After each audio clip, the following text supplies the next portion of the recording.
अस्सलामुअलैकुम वरहमतुल्लाहि वबरकातुहू। आज मैं आपको बताऊंगी जन्नती लोगों की आँखें कैसी होंगी, जन्नत के लोगों की खूबसूरती क्या होगी। आज हम बात कर रहे हैं जन्नत के लोगों की खूबसूरती। जैसे दुनिया में होता है कि जन्नत में भी कई लोग बहुत खूबसूरत होते हैं, कई लोग नॉर्मल होते हैं और कई लोगों का कलर बहुत डार्क होता है, जिनका कलर कॉम्प्लेक्शन बहुत डार्क होता है। लोग उनको खूबसूरत नहीं मानते, चाहे वो सीरत के कितने भी अच्छे हों, लेकिन खूबसूरती ज़ाहिरी खूबसूरती, इसका रंग कैसा है, नैन नक्श कैसा है, मतलब बहुत सारी चीज़ें ऐसी तलाश करते हैं लोगों की खूबसूरती के लिए। तो इसी तरह से जन्नत में भी लोगों की खूबसूरती के बारे में आज हम बयान कर रहे हैं कि जन्नत में क्या लोग खूबसूरत होंगे, उनकी आंखें कैसी होंगी। या जैसे दुनिया में लोग अगर दाढ़ी रख लेते हैं तो मतलब कोई कहते हैं दाढ़ी रख के अच्छा लग रहा है, कोई कहते हैं दाढ़ी रख के अच्छा नहीं लग रहा, उसको दाढ़ी रखने की क्या जरूरत है, जबकि दाढ़ी रखना सुन्नत है। तो चलिए शुरू करते हैं। हज़रत अबू हुरैरा रज़ियल्लाहु अन्हु से रिवायत है कि रसूल अकरम सल्लल्लाहु अलैहि वसल्लम ने फरमाया कि जन्नती अजरत और अमरद होंगे, उनकी आंखें ऐसी खूबसूरत होंगी कि बगैर सुरमा लगाए ही सुरमई मालूम होंगी, ना उनकी जवानी ख़त्म होगी, ना उनके कपड़े पुराने होंगे। देखा आपने कि मतलब जिन लोगों की आंखें यहाँ पे कही जाती हैं, अरे ऐसी आंखें हैं वैसी आंखें हैं, वहाँ पे सब जो अच्छे लोग होंगे, जो जन्नती लोग होंगे, उनकी आंखें कैसी होंगी, सुरमई होंगी। जैसे यहाँ पे लोग लेंस लगाते हैं आंखों को ग्रे करने के लिए, सुरमई करने के लिए, वहाँ पे ऑलरेडी उनकी आंखें सुरमई होंगी और कभी भी जवानी ख़त्म नहीं होगी। यहाँ एक एज पे आके इंसान के अंदर बुढ़ापा जाहिर होने लगता है, 30 साल के बाद इंसान की उम्र ढलने लगती है, लेकिन जन्नत में ऐसा नहीं होगा। ना उनकी आंखें पुरानी होंगी, ना उनके कपड़े पुराने होंगे, और मतलब किसी भी तरीके की कोई चीज़ पुरानी नहीं होगी। यहाँ तक कि जवानी भी ख़त्म नहीं होगी। जन्नत में जो जैसा है वैसा ही रहेगा, जो जैसा मतलब, क्योंकि जन्नत में जाकर तो हर इंसान अच्छा ही बन जाएगा, खूबसूरत हो जाएगा, तो खूबसूरत ही रहेगा। जैसे मैंने अभी अजरत व अमरत का जिक्र किया, तो अजरत और अमरत से मुराद है यानी जन्नती अजरत व अमरत वो होंगे यानी उनके जिस्म पर बाल न होंगे, और सब औरतें और मर्द एक जैसे लगेंगे। एक जैसे मतलब यहाँ पे जैसे मर्दों के, आदमियों के चेहरे पे दाढ़ी होती है, लेकिन जन्नत में दाढ़ी नहीं होगी। जिस्म पर बाल ना होने के दो मतलब होते हैं, हो सकते हैं। एक तो यह है कि सर के बालों के अलावा किसी भी जगह बाल ना हो, और दूसरा मतलब यह है कि जिन जगहों के बालों को दूर करना पड़ता है, जैसे नाक के नीचे के बाल, बगल के बाल, वहाँ तो बिल्कुल बाल होंगे ही नहीं। सीने और पिंडलियों वगैरह पर जो बाल होंगे बहुत हल्के बाल होंगे, यहाँ की तरह नहीं कि इतने डार्क बाल होंगे। और बहुत सारे लोग उनको वैक्स कराने के लिए पार्लर जाते हैं, बहुत सारी चीज़ें करते रहते हैं, अरे ये बाल हो गए, ऐसा हो गया, ऐसा हो गया, लेकिन जन्नत में ऐसा नहीं होगा। सर के बालों का अलग से जिक्र किसी रिवायत में नहीं पाया गया, लेकिन बुखारी शरीफ की रिवायत में जो है वो यह फरमाया कि उनकी कंघियाँ सोने की होंगी। इससे साफ जाहिर है कि सर पर बाल होंगे, लेकिन बालों को काटने के लिए कंघियाँ जो होंगी वो सोने के होंगे। चेहरे पर दाढ़ी ना होने की तमन्ना जन्नत में पूरी हो जाएगी। जिन लोगों की ये तमन्ना है कि हम दाढ़ी ना रखते तो शायद ज़्यादा अच्छे लगते, हमें दाढ़ी नहीं रखनी चाहिए थी, या कई लोग होते हैं कि दाढ़ी रखा के भी उस दाढ़ी को शेव करा लेते हैं, तो ऐसा नहीं है। चेहरे पर दाढ़ी ना होने की तमन्ना जन्नत में पूरी हो जाएगी। हमारे एक बुजुर्ग से किसी ने सवाल किया कि दाढ़ी ना होने से क्या फ़ायदा होगा।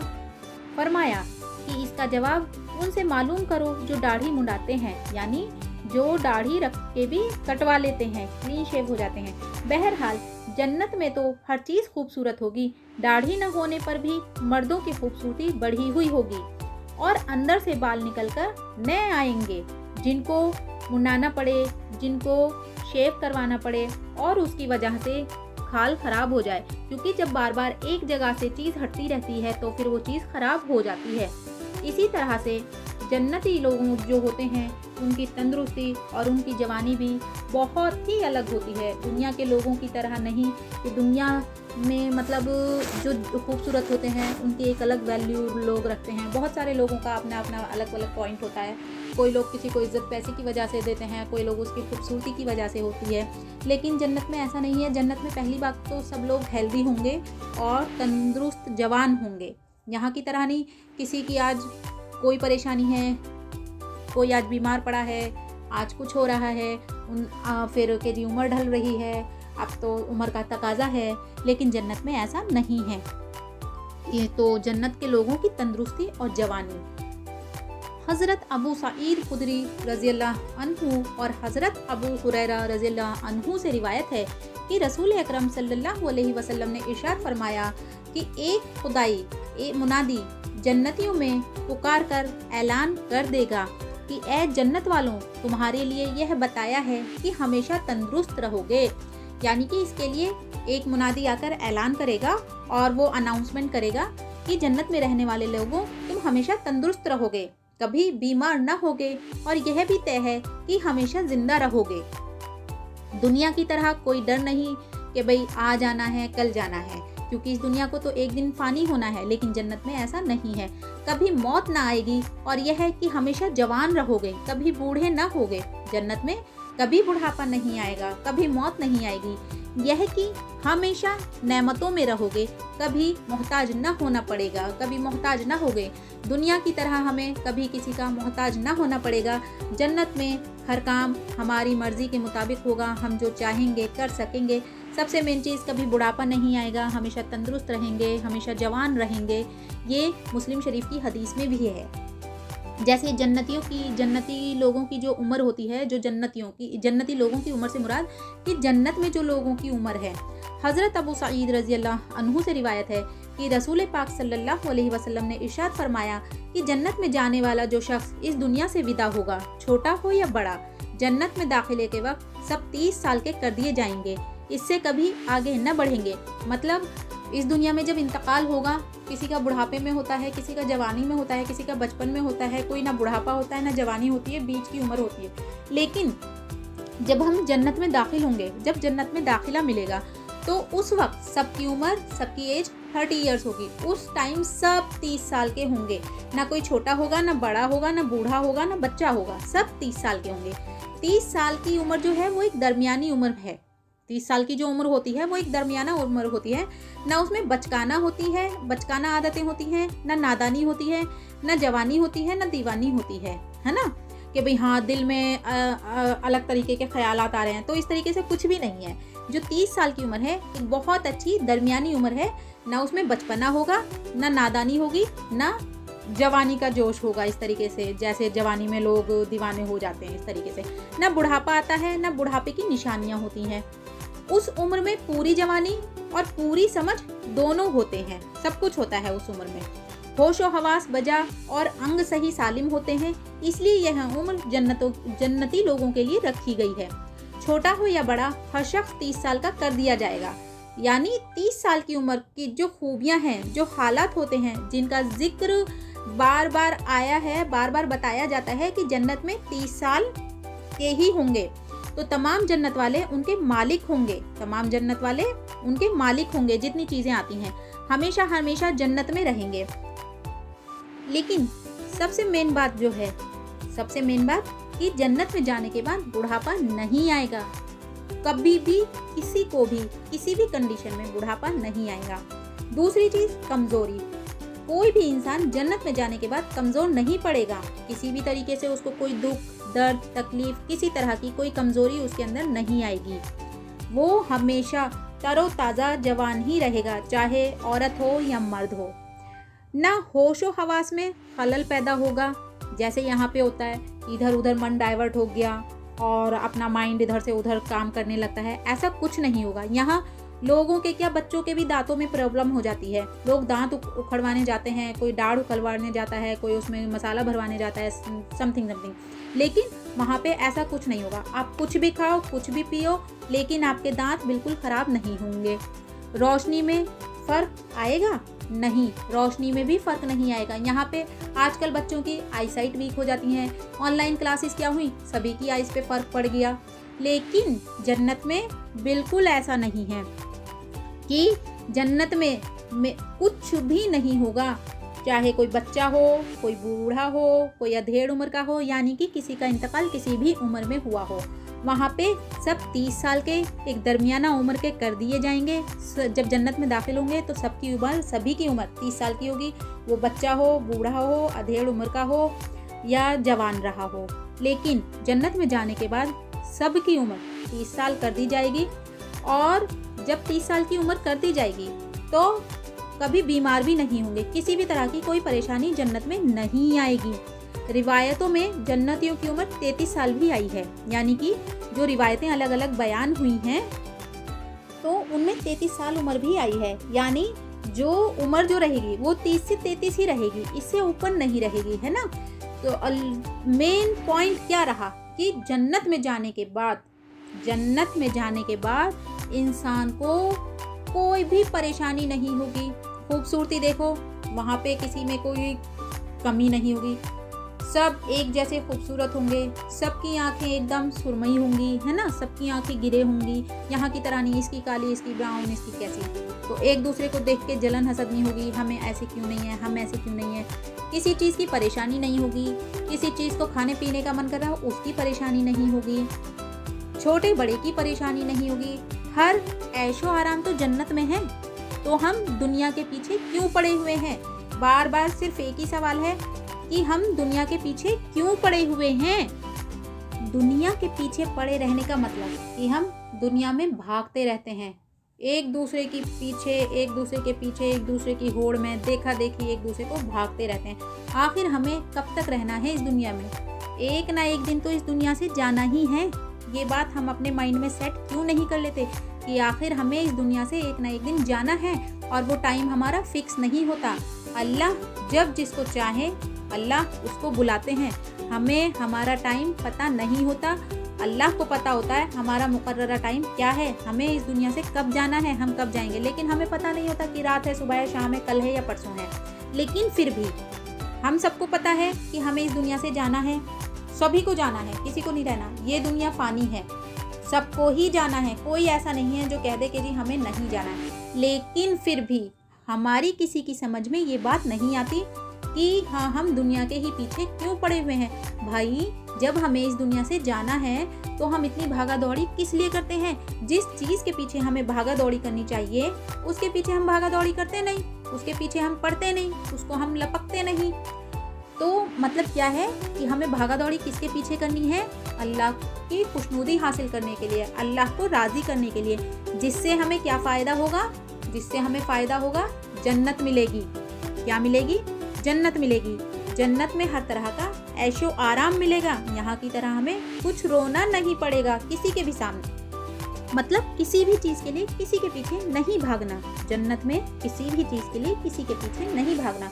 जैसे सपोज करो हमें कोई काम है, हम लोगों के पीछे पड़ते हैं, है ना। हमें कोई चीज़ चाहिए, हमें अपने बड़ों से कहना पड़ता है ना। कोई शादीशुदा है उसे अपने हस्बैंड से कहना पड़ता है, अपने भाई बहन से कहना पड़ता है, अपने माँ बाप से कहना पड़ता है। तो सभी का कोई ना कोई है। कोई अपने आप खुद करता है तो उसे अपनी पॉकेट देखनी पड़ती है। बहुत सारी चीज़ें होती हैं, है ना। लेकिन जन्नत में किसी को भी किसी के पीछे भागने की ज़रूरत नहीं। आपका मन चाहेगा और आपके पास वो चीज़ें हाजिर हो जाएंगी। जैसे मैंने पिछली वीडियोज़ में आपको बताया है कि मतलब अगर आपका मन करेगा आपको ये इस कलर के कपड़े पहनने हैं ना, तो वो पेड़ से टेढ़ी टहनी उतर के आपके पास आ जाएगी और वापस वो अपनी जगह सेट हो जाएगी जाके। और एक एक जोड़ा इतना महंगा होगा, इतना शानदार होगा कि हमने दुनिया में ख्वाबों ख्यालों में भी नहीं सोचा होगा। जैसे वहाँ के शानदार खूबसूरत जोड़े हैं। तो हमें सिर्फ और सिर्फ क्या करना है? यहाँ रह के जन्नत में जाने की मेहनत करनी है। और वो ऐसी कोई मेहनत नहीं है जिसको हम नहीं कर सकते।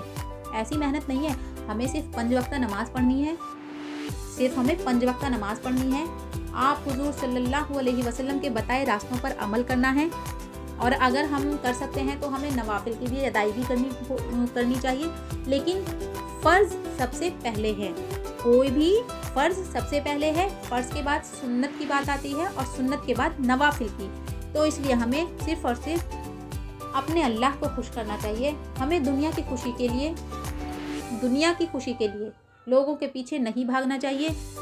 लोगों की देखा देख उनके पीछे नहीं चलना चाहिए कि भाई उसने ऐसा किया है हमें भी ये करना है, उसने ऐसा पहना है हमें भी ऐसा पहनना है, चाहे हमें उसके लिए झूठ बोलना पड़े। नहीं, ऐसा नहीं है। आप सच बोलो, आपके पास जितना है आप उतने में गुजारा करो, जितना है उतने में गुजारा करो। अल्लाह ने नहीं कहा कि आप उधार लो, उसके जैसा ओढ़ो पहनो, उसके जैसे फैशन करो, उसके जैसा लाइफ स्टाइल करो। नहीं, आपको सारा लाइफ स्टाइल देने का वादा अल्लाह ने किया है। हमें सिर्फ और सिर्फ जन्नत में जाने के लिए मेहनत करनी है और कुछ नहीं करना। दुनिया में दुनिया के हिसाब से रहो, लेकिन इसका मतलब ये नहीं कि आप आखिरत को भूल गए, आप अल्लाह को भूल गए, आप हुजूर सल्लल्लाहु अलैहि वसल्लम के फरमान को भूल गए। हमें सारी चीज़ें अपने दिमाग में रखनी चाहिए, उनको प्रैक्टिकली अमल में लाना है, उन पर अमल करना है, और फिर देखो उस अमल का बदला इंशाल्लाह हमें आखिरत में ज़रूर मिलेगा। अल्लाह किसी पर भी उसकी ज़रूरत से ज़्यादा उसको आजमाइश नहीं देते, किसी को भी उसकी ज़रूरत से ज़्यादा उसको आजमाइश में नहीं डाला जाता। तो ये सब क्या है? ये सब हमारे लिए अल्लाह की खुशनुदी का एक रास्ता है कि भाई हाँ, अल्लाह ने एक परेशानी के ज़रिए भी हमें आखिरत में जाने का एक रास्ता तैयार किया है कि भाई हाँ, हम अल्लाह की कही बात पर खरे उतर रहे हैं, अल्लाह के बताए गए रास्ते पर चल रहे हैं, किसी के आगे रोना नहीं रो रहे, किसी के आगे पीछे नहीं भाग रहे, किसी चीज़ के लिए कोई गलत काम नहीं कर रहे हैं। सिर्फ और सिर्फ अपनी नमाज़ों पर भी अगर हम ध्यान दे लें तो हमारी आखिरत सुधर जाएगी इंशाअल्लाह। दुनिया की भागदौड़ से मतलब दुनिया के पीछे जो भागना आया है कि दुनिया की चीज़ों के पीछे भागना मतलब दुनिया की ऐशो आराइश के पीछे भागना। यानी कि एक को हमने देखा नहीं, वो लखपति है, करोड़पति है, उसके पीछे हम भी कि भाई हमारा भी लाइफ स्टाइल ऐसा हो जाए। क्या कभी आपने देखा है कि कोई करोड़पति बीमार नहीं पड़ता? आपने देखा क्या? कोई खरबपति है, नीलपति है, अरबपति है, तो वो बीमार पड़ता है या नहीं पड़ता है ना, वो भी बीमार। तो चाहे किसी के पास 1 रुपया है या लाख रुपया है, परेशानी जिसको जो दुनिया में आनी है वो आएगी, ऐसा नहीं है। हाँ, बस कुछ आसानी हो जाती है, लेकिन उसकी तरह बनने की ख्वाहिश करना बिल्कुल गलत है, सरासर गलत है। हमें किसी की ख्वाहिश नहीं करनी चाहिए, किसी की देखा देख उसके जैसे बनने की ख्वाहिश नहीं करनी चाहिए। सिंपल सी बात है, किसी ने कोई जोड़ा पहना है तो हमें उसके जोड़े की ख्वाहिश नहीं करनी चाहिए कि अल्लाह हमारे पास भी ऐसा जोड़ा होना चाहिए था। नहीं, अल्लाह आपने जो दिया है वो हमारे लिए सबसे बेहतर है, उससे बेहतर हमारे लिए कुछ नहीं, चाहे वो कोई भी चीज़ हो। हाँ, दुआ करो, अच्छे की दुआ करो, लेकिन ये नहीं आप किसी को देख के उसके जैसे की अपने लिए दुआ करो, क्योंकि पता नहीं कोई करोड़पति भी कितनी परेशानी में हो, है ना। तो इसलिए हमें किसी की देखा देख हिर्स नहीं करनी चाहिए, क्योंकि उस करोड़पति को भी जाना एक दिन इस कब्र में ही है, उसको भी फानी होना है। क्या उसके पास कुछ अलग हो जाएगा जाते टाइम? नहीं, वो भी खाली हाथ ही इस दुनिया से रुखसत होगा, उसको भी इस दुनिया से खाली हाथ ही रुखसत होना है।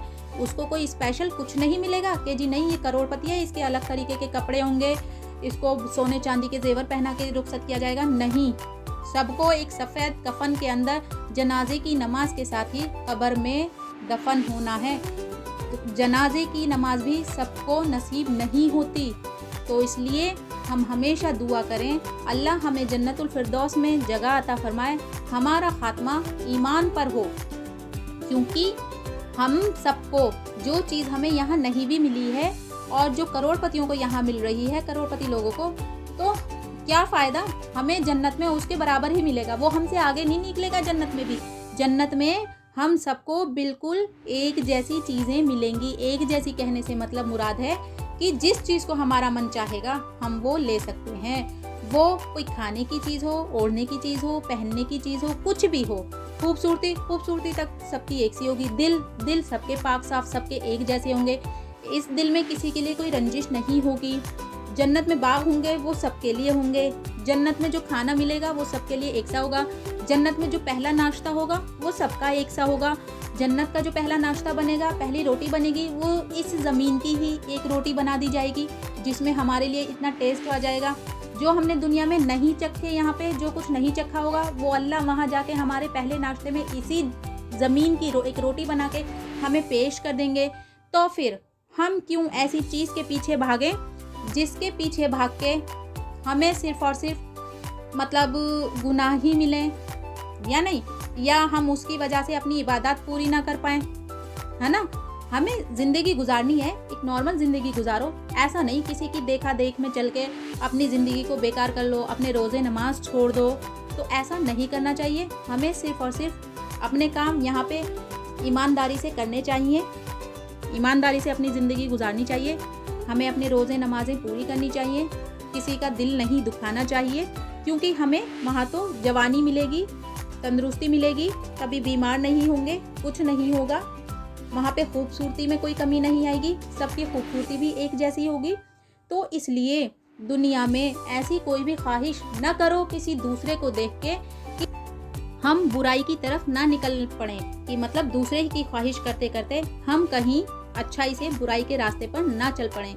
तो इसलिए हमें अल्लाह से तौबा इस्तग़फ़ार करते रहना चाहिए और अल्लाह ने हमें जो दे रखा है उसमें हमें अल्लाह का शुक्रिया अदा करना चाहिए और उसी में खुश रहना चाहिए।